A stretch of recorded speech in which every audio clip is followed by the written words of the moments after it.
Hey everybody, this is Donnell Tucker, Interactive Media Associate at G4TV.com.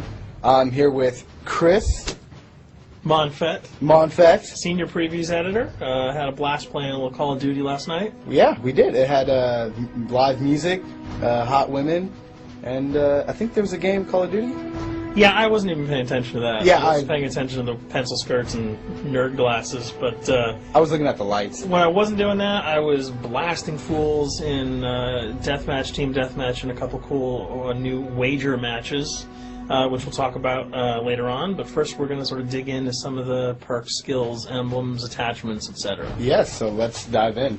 So right here, we see that we have the first set of perks one. They're pretty traditional from the old gun. Yeah, there's not much here in the perks that's new, which is actually kind of good when you consider the fact that there's so much else going on in the game with the wager matches, the new Call of Duty points, the way that you can spend your experience, the attachments, the kill streaks, that you don't have to focus on sort of learning a whole new set of skills. There's tons more new stuff that you can dig your teeth into later on. So you'll see here, he's just kind of scrolling through a lot of sort of familiars. There's some of the sort of old favorites have been renamed, but for the most part, everything you've known and played in other Call of Duty games are here. So you'll see here when you go back to lethal, you got your frag and your semtex. Those are pretty everyday equipment.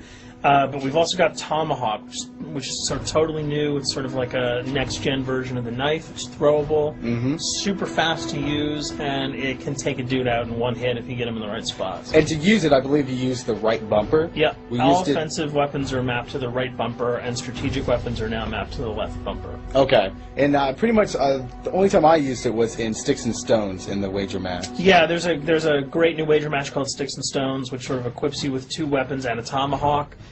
When you kill with the weapons, you get points. When you kill someone with a tomahawk, you basically bankrupt all their wealth. So it's really good for strategizing your way through those levels. So you'll see here, Wily Pete, Nova Gas, Flashbang, Concussion. All those are pretty standard until you get to Decoy. Decoy is I think it's going to really open up some strategy here.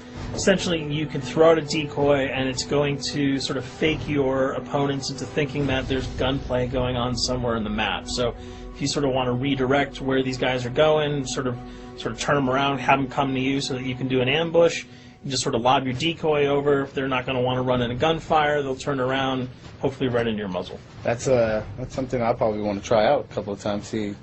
See if they actually go with the bait. Yeah, people just run. It'll really sort of test how reactive people are to running into firefights, because some people are just super aggressive and they're going to run towards those red dots rather than away from them.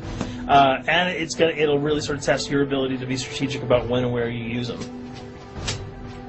Now here's something new. It's called the camera spike. Ah, yes. It's sort of super useful. I used this a bunch yesterday.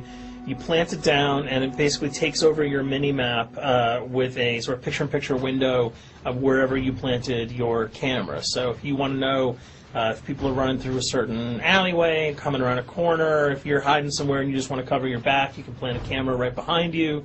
It's a really kind of good way, especially if you're a sniper and you're in a position that you can get sort of snuck up on or sneaked up on. You can put that camera down and sort of cover your ass. Yeah. I was also using it for home videos. Because, I don't know, for some reason, I was just like, hey, there's me, let me say something to the Call camera. of Duty night vision action going exactly. on. Yeah. And the C4, the tactical insertion, those are things that you'll have remembered from other games. What we got here, though, is the motion sensor, which kind of acts like a little mini UAV, so you can toss that out, and it'll give you a small radius just to sort of see if there are people coming. Super useful if you're hiding, say, behind a corner, beneath a windowsill, and you want to know if someone's sort of on their way so that you can just ride up and blast them. Throw that out, the red dot appears, you know you got a kill in your sights. So now we're on kill streaks. There's some really cool new kill streaks here, this one being the RCXD. If you were ever into remote control cars, and believe me, I was, these are remote control cars with C4 on them. Nice little add-on to that. Right, which I did not have that when I was a kid. I did not have that either with a kid. They didn't sell it in stores. They would not let me have that, but now in Black Ops, you can guide this in sort of a first-person perspective. It's actually super easy to use. You'd think it would kind of just be running all over the place, but you can brake, reverse, go back, go forward, and you can choose to detonate it whenever you want. So it's not like if you accidentally run into a wall, it's going to explode. But if you see one of those coming your way, if you've got a machine gun, just start spraying bullets. Hopefully you can detonate it before it hits you. So you suggest not people to run, because that thing will catch Yeah, up. that thing's really fast, and it goes upstairs. It's really easy to navigate with. So if that thing So it's like shoot, and if you miss... Yeah, if it's after you, you're dead unless you can blow it up. Counter spy plane, that's basically a revamped version of the UAV. That's nothing new. This, however, the SAM turret... SAM turret, which I like really much, because it destroys practically not every aircraft in there. I think Blackbird can't be destroyed. Yeah, there are some things that you can't blow up, but care packages, chopper gunners, that's going to really help out. It's it's basically for people who didn't want to run around with their rocket launcher and try to take down choppers. You can sort of plant that in hopefully like a high position that has good angles on the sky, and hopefully it'll take out some of the things that are blowing you and your friends away. Now you'll see care package, napalm strike, sentry gun, mortar team. Those are all things you're pretty familiar with until we get down to Valkyrie rockets.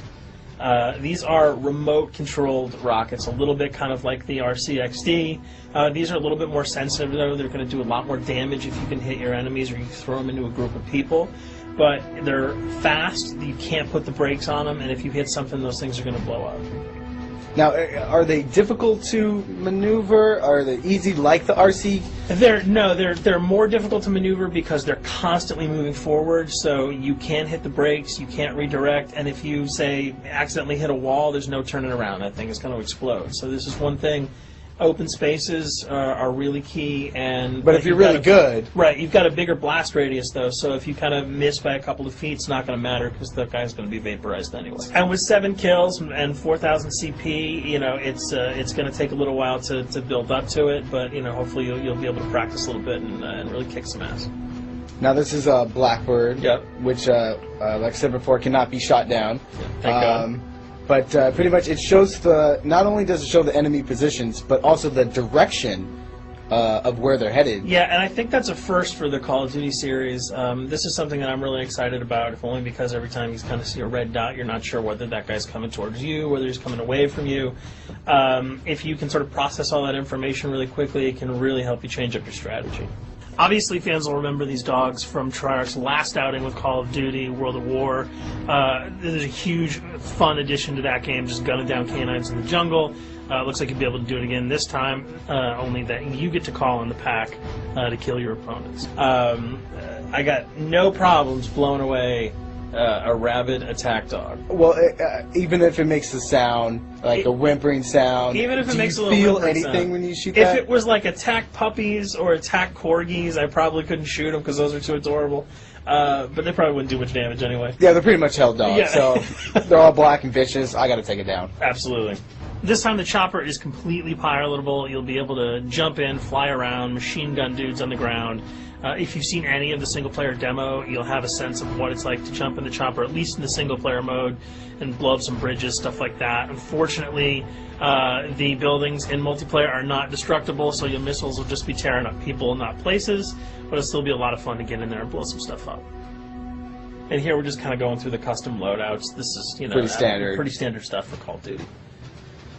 And here we come to something that's really not standard. This is a totally new feature that if you were one of those players who just sort of found yourself really bored, kind of yawning with the same old emblems over and over again, you can create your own here. Yeah, and not all of them are already there at your disposal to create. You can purchase most of these with your COD points, but some of them are unlockable. So as you go throughout the game, you sort of get achievements or sort of mini challenges. You're going to unlock these.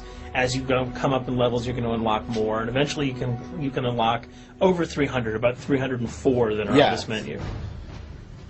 And you'll see they're pretty simple. They're numbers, quick lightning bolts, people, figures. You see swords, crests, shields. All of these you can manipulate, you can edit, you can change the color, and we're going to see that in just a bit. So we pick a little, I guess you can say, a person? Yeah, kind of Mad Men meets Reservoir Dogs that we're about to manipulate here. First, we're cycling through trying to find a suitable weapon, maybe a soft drink, probably not.